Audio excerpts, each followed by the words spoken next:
Bien, bienvenidos de nuevo a nuestro estudio.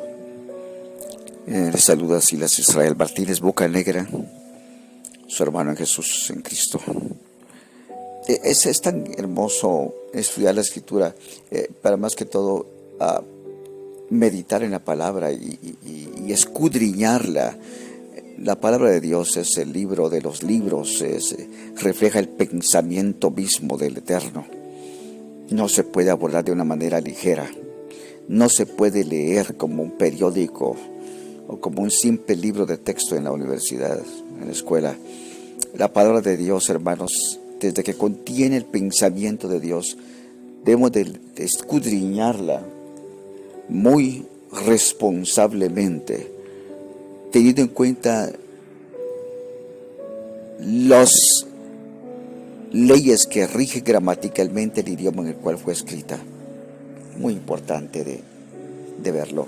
Tanto el Antiguo como el Nuevo Testamento de la misma manera se debe abordar. Ya en una oportunidad anterior abordamos el verso 1 del capítulo 4 del Bereshit, en donde hablamos de Eva, ¿verdad? Y su expresión: he dado a luz a un hombre Dios. Ya lo vimos. Si no lo ha visto, véalo por favor. Todo este capítulo 4 del Génesis está relacionado verso tras verso de una manera inseparable, inmutable. Y si no lo hacemos en el orden debido y con el respeto debido, vamos a perder la oportunidad de entender lo que el Señor nos revela a través de su palabra. Muy bien. Génesis o Bereshit capítulo 4 verso 2. Ya hemos hablado de que en el original no hay tal cosa como capítulos y versos, ¿verdad? No, en el original solamente hay porciones de texto. Y luego, para dividir los párrafos, usted va a ver ahí un trazo en hebreo bíblico, que son como dos puntitos, ¿verdad? Como los que nosotros usamos como dos puntos, ¿verdad? Los que tiene ahí, por ejemplo, cuando hay una cita bíblica y le dice Proverbios capítulo 3 y luego tiene dos puntitos, ¿verdad? Del 5 al 6. Entonces, esos dos puntitos, así igual se ve en hebreo, pero en hebreo significa el final de un párrafo, ¿verdad? Así como se sabe dónde comienzan y culmina cada párrafo de la Escritura. Bien, verso 2, capítulo 4 del Bereshit. Y después dio a luz a su hermano, al hermano de Caín, ¿verdad? A su hermano Abel. Primero dio a Caín en el verso 1 y luego dio a su hermano Abel. Y fue Abel pastor de ovejas y Caín fue labrador de la tierra. Esto es muy importante. Yo les he dicho siempre, por favor, que usted vea la importancia de entender las expresiones de las palabras en la Escritura. Hay Adamá y hay Eretz, ¿verdad? Le he explicado que las dos palabras fueron traducidas al español, ¿verdad? Como tierra, ¿verdad? Sin embargo, Eretz se refiere específicamente al área de la tierra prometida a Israel, ¿verdad? El territorio de Israel. Y Adamá se refiere al resto del planeta. Y en ese entonces también había otra área que muy importantemente y muy sabiamente el Señor en su palabra hacía notar, y era lo que se lee como Sadé, ¿verdad? Sadé es el campo, como se tradujo el campo, pero en realidad, hermanos, está Adamá, que es la tierra en general, el planeta, todo fuera del área de Israel, y luego tenemos a Sadé, que es un área intermedia que divide a Adamá de Eretz.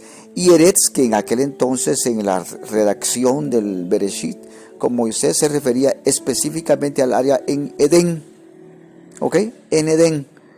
Entonces estaba Edén, que era Eretz, que posteriormente se convirtió en Israel, ¿verdad? El territorio de Israel, la tierra prometida, ¿ok? Eso, no al Israel de hoy, sino al territorio que en aquel entonces comprendía la tierra prometida. Y ese mapa ha cambiado mucho, ¿verdad? Ha cambiado mucho. Entonces, recuerde, Eretz, Sadé y Adabá.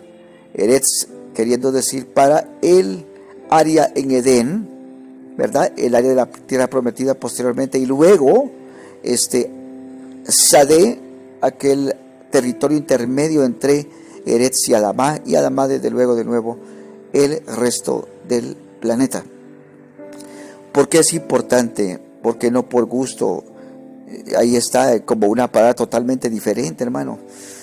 Todo lo tradujeron, como les digo, como tierra. Gran error, porque eso confunde al lector, confunde al Hijo de Dios que es responsable en escudriñar la Escritura. No se refiere a lo mismo, recuérdelo. Entonces, en el verso 2 del capítulo 4, por ejemplo, dice, entonces después, ¿verdad? Después de algún tiempo, esto quiere decir que pasó un tiempo, nació Jebel. Jebel quiere decir algo breve, hermanos, porque la vida de Jebel fue muy breve, de Abel, como decimos, ¿verdad? Fue muy breve. Entonces Jebel quiere decir breve, algo que es vanidad, que es rápido. Aparece como la flor del campo, que en la mañana expresa toda su belleza y en la tarde con el sol se marchita, ¿verdad? Esa fue la vida de Jebel, muy breve, por eso se llamó Jebel. Caín, por su lado, no tiene gran importancia según la explicación hebrea.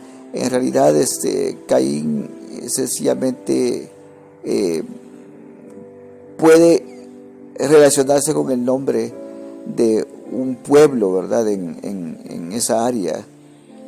Así es que, entonces, dice que Abel fue, en el verso 2, dice, fue Abel pastor de ovejas, ok, pastor de ovejas. Y Caín, por su parte, fue un labrador de la tierra. Pero ¿por qué es tan importante entender esto? Mire, le voy a explicar, por lo menos en esta parte donde habla acerca de Caín siendo labrador. En realidad dice, aquí yo lo estoy leyendo desde el hebreo, hermano, como al tiempo que estoy hablando con ustedes, estoy leyendo desde el hebreo. Dice allí obrero, ¿ok? Obrero de Adamá. Fíjese usted, ¿por qué es importante entonces entender la diferencia entre Adamá y Eretz? Fíjese que cuando Adán y Eva fueron expulsados del huerto, ¿verdad? No de Edén. Entienda eso, porque es importante entender la localización que comprende, el territorio que comprende cada palabra. Edén, ellos no fueron expulsados de Edén, ellos fueron expulsados del huerto, pero todavía estaban en Edén, el área de Edén, ¿ok? En Eretz. Pero ¿qué sucede entonces? Resulta que Caín era un obrero de Adamá. Ahí no dice un labrador de la tierra, ¿ok? Hay que entender esto porque la importancia siempre que le vengo diciendo, no dice un labrador de la tierra, dice un labrador, un obrero de Adamá. O sea que Caín, amados hermanos, Caín no estaba haciendo sus trabajos, sus funciones dentro del territorio de Edén. Él estaba afuera, él estaba en Adamá, ahí tenía sus hortalizas, su campo de verduras, de hierbas, de hortalizas. Él allá afuera con el fruto y con las legumbres, ¿verdad? No estaba en Edén. Jebel estaba en Edén. Por alguna razón, Caín salió de Edén a aventurarse a la tierra de Adamá, allá donde ya no pertenecía a Edén, la tierra del pagano. Pero fíjese usted, ¿por qué es tan importante entonces? Porque luego, si usted va y comienza y pasa al siguiente verso, donde los dos presentan una ofrenda, verso 3. Y aconteció que en el andar del tiempo quiere decir que pasó una significante cantidad de tiempo entre el nacimiento de ellos y el establecimiento de sus funciones, de sus trabajos, de sus ocupaciones, y ese tiempo en que ambos trajeron el fruto de la tierra. Ahora bien, vea usted de nuevo. Aconteció andando con el tiempo que Caín, oiga bien, Caín trajo del fruto de Adamá. Él no trajo del fruto de Eretz, él trajo del fruto de Adamá una ofrenda. Y aquí la palabra para ofrenda es minja, ¿ok? Minha, una ofrenda. Esto es muy importante entenderlo también, ¿verdad? Porque fíjese usted que minha es lo que posteriormente se determina como la palabra que identifica a la oración vespertina, a la oración por la tarde, a la oración por la tarde. Se recuerda el judío, yo lo he explicado antes esto, lo dice, la primera mención del minha es en el Génesis, en Bereshit capítulo 4, verso 4, y dice que, 3, verso 3, donde dice que Abel trajo una ofrenda, trajo un minha. Eso también a usted le dice el tiempo, la hora en el día en la cual Caín, ¿verdad? Y Abel trajeron aquellas ofrendas. Entonces dice, Caín trajo del fruto de Adamá una ofrenda, minha, por la tarde trajo esa ofrenda delante del Señor. Capítulo 4, verso 3, Adamá. Caín estaba cosechando fuera de Edén. Estaba cosechando allá en la tierra del pagano. Y trajo en la tarde esa ofrenda al Señor. Verso 4. Y Jebel también trajo de los primogénitos de sus ovejas. ¿Ok? Y de su grosura. Y miró el Señor con agrado, ¿verdad? Bueno, en el original no dice agrado, ahí no existe la palabra agrado, solo dice que vio a Abel, ¿ok? Vio a Abel y a su ofrenda. En ninguna parte dice agrado, ¿verdad? No, dice él la vio, queriendo decir que el Señor le llamó la atención la ofrenda, el minha que trajo Jebel. De su grosura, dice, de los primogénitos de sus ovejas y de su grosura. Fíjese que es interesante, antes se consideraba, ¿verdad?, la grosura, o sea, lo gordito de la carne de los animales como la mejor porción. Y lo que sucedía, hermanos, es que tomen en cuenta que antes la forma ¿cómo se dice? Los animales se cuidaban, ¿verdad? Se criaban los animales, era una manera natural. Hoy en día la grosura, la parte gordita de los animales, la grasa, ¿verdad?, no se considera como saludable, ¿verdad?, porque se entiende que hoy en día la grasa de los animales produce colesterol, ¿verdad?, colesterol, y en vez de ayudarle puede causarle problemas de una cantidad no recomendable de colesterol que puede terminar en una enfermedad cardíaca, ¿verdad?, porque se le obstaculizan las venas, las arterias, y no puede usted hacer que la sangre circule correctamente por el colesterol. Antes no, lo que pasa es que hoy, hermanos amados, nuestro anabolismo y nuestro metabolismo ya es diferente debido a que, por ejemplo, los animales ya no se crían de una manera natural.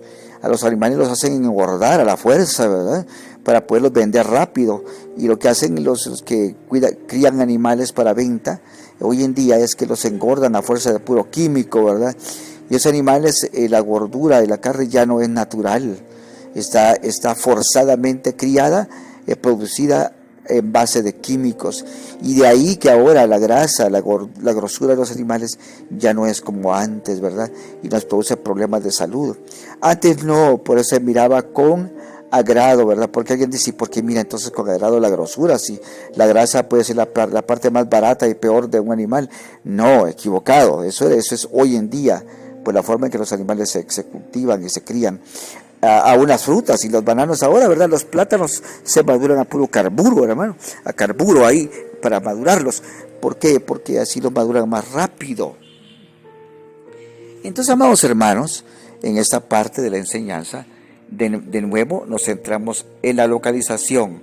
Caín trabajando en Adamá, no en Edén, ni siquiera en Sadé, ¿verdad?, en el campo que le llama a esa área intermedia entre el Edén y Adamá, entre Eretz y Adamá. Eretz, entiéndase por la tierra prometida, lo que luego se convierte en el territorio de Israel, lo que originalmente era él, territorio en Edén, y Adamá, todo lo que respecta a aquello que está fuera de Edén. Sadé, que se tradujo como la palabra el campo, y muy importante, escuche por qué le estoy diciendo, en un momento va a entender por qué le estoy haciendo énfasis en estas palabras. Y el campo entonces, hermanos, siendo aquella área entre Adamá y Edén, entre Eretz y Adamá. Capítulo 4, verso 5. Mas no miró a Caín, no lo vio, no le puso atención, y a su ofrenda. Y Caín, dice, decayó su semblante, se puso celoso, dice en el hebreo original, ¿verdad? Se puso celoso de una manera exagerada, ¿verdad? Es lo que dice. Mire, hermano, es muy importante, hermanos, entender todas estas palabras. Voy a pasar al verso 8. Si tiene su palabra, estamos en el Bereshit, en Génesis, y ahora hemos pasado al verso 8. Otra cosa muy importante de entender, amados hermanos, acerca de ellos y por qué dice, ¿verdad?, que os trajeron aquellas ofrendas, aquel minja. Ellos ofrecieron eso no sobre un altar, hermano. Usted a veces ve ahí ilustraciones de Caín y Abel ofreciendo un sacrificio sobre un altar. Eso es totalmente incorrecto. En ese entonces se ofrecía sobre la tierra, ¿ok? Ahí sobre la tierra se ofrecían las ofrendas. ¿Por qué es importante entender esto? Cuando Caín le quitó la vida a Abel, derramó su sangre, ¿ok? Derramó la sangre sobre... Mire qué cosa más triste esta. ¿Por qué es importante entonces entender esto? ¿Qué sucedió después de que a Caín le quitó la vida a Abel y derramó su sangre en la tierra? La tierra fue profanada por la sangre de Abel y ya no se sacrificó más sobre ella. Hasta el tiempo de Moisés, cuando bajó cuando dice que la gloria de Dios descendió y tocó el monte, y al momento que el monte es tocado por la gloria de Dios, la tierra es purificada. Y hasta entonces el Señor permite que se hagan sacrificios sobre tierra. En Éxodo capítulo 20, verso 24, le dice, hazte un altar de tierra, es la orden a Moisés. Y ahí se reanudan los sacrificios sobre Adamá. Mire qué cosa más interesante. En el Éxodo, cuando habla acerca de los sacrificios, le dice a Moisés, hazte un altar de tierra. Le dice, hazte un altar en Adamá, no en Eretz, en Adamá, donde murió Abel o Abel. Eso es triste, hermanos, porque el celo, la envidia de aquel varón de Caín llegó a tal grado que le quitó su vida a su hermano. Fíjese que hay algo muy importante sobre esta situación, hermanos amados. Y es el verso número 8. Quiero que lo leamos juntos, ¿ok? Dice, y habló Caín a su hermano Abel. No dice la escritura, hermanos, qué exactamente le dijo Caín a Abel. Pero luego se entiende, oiga bien, que él dice, y estando ellos en el campo, eso es Sadé. Vea usted, le voy a explicar poco a poco es la importancia de esta palabra y por qué la escritura lo enseña. Mire, Caín sacó a Abel del área del Edén. No le dice a usted que fue un crimen, como se llama hoy en día, con alevosía, premeditación y ventaja. ¿Por qué? Porque como hermano mayor, Caín era responsable de la seguridad de su hermano menor. Caín nunca quiso asumir la responsabilidad de cuidar a su hermano menor.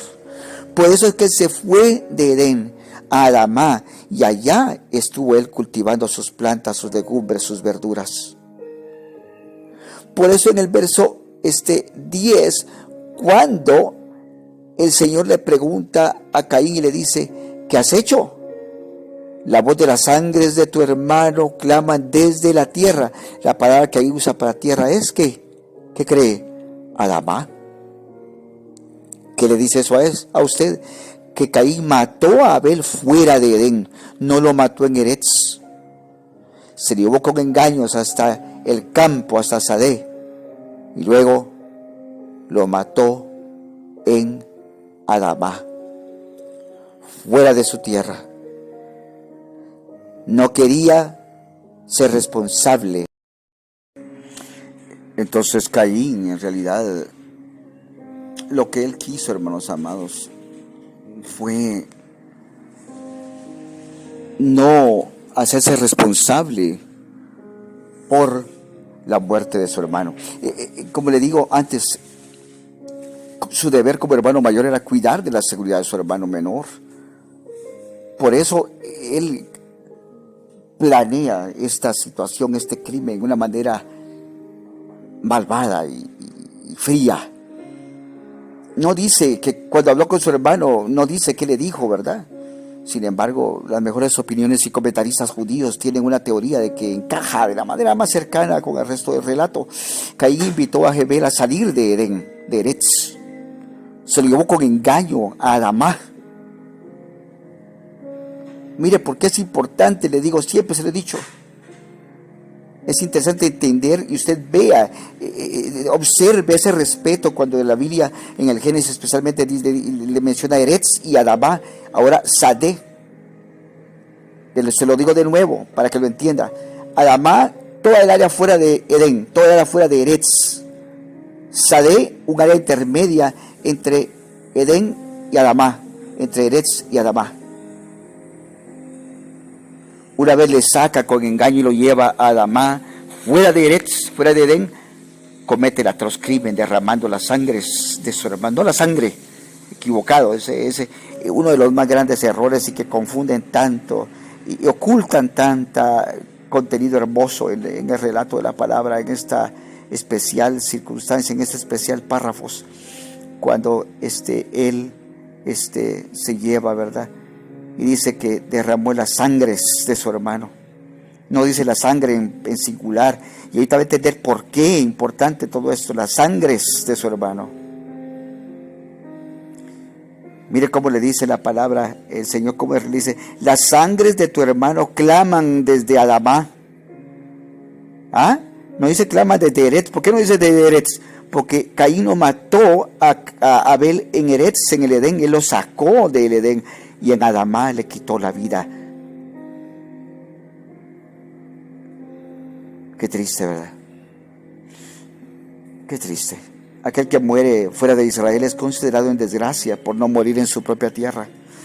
Por eso el Señor le dice, las sangres de tu hermano claman desde Adamá. Esto es triste, hermanos, es triste cuando ocurre tal cosa entre hermanos, ¿verdad? Hay tanto que se pierde por la mala traducción. Entonces, ¿por qué, hermanos? ¿Por qué es importante respetar el estado de esta palabra? Las sangres de tu hermano claman a mí desde Adamá. Le está diciendo dónde se cometió el crimen. Caín, en su diálogo con el Eterno, es confrontado por el Señor de una manera que solo un padre. El Señor, el Eterno, en ese momento cuando habla con Caín, no le habla como un juez en la corte, ¿verdad? No, le habla como un padre, como un familiar cercano reclamando por la muerte de su hijo. Acá se expresa bellamente cuando le dice mis sangres, porque ahí donde dice DMI, mis sangres de tu hermano, mis sangres de tu hermano. Ese yo después de DMI, dam es sangre en hebreo, hermanos, ahí dice DMI. De nuevo, esa expresión, si un día usted tiene la oportunidad, hermano amado, de leerlo despacio, en un texto donde pueda usted observar el hebreo, junto con la traducción literal, no la que nos dan en la Biblia de hoy en día, literal. Le preguntó, ¿qué has hecho? La voz de las sangres mías de tu hermano claman desde Adama.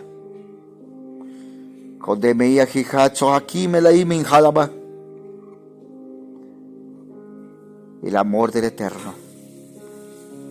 Eso convierte, esa expresión del Señor, lo convierte a Él como un demandante directamente relacionado por sangre a Abel. No un extraño preguntando por otro extraño, sino un padre preguntando a sus hijos. Aquí viene la parte importante de la pregunta del título en este video. ¿Por qué o cuántas personas realmente mató Caín cuando le quitó la vida a su hermano Abel? Se lo digo en síntesis.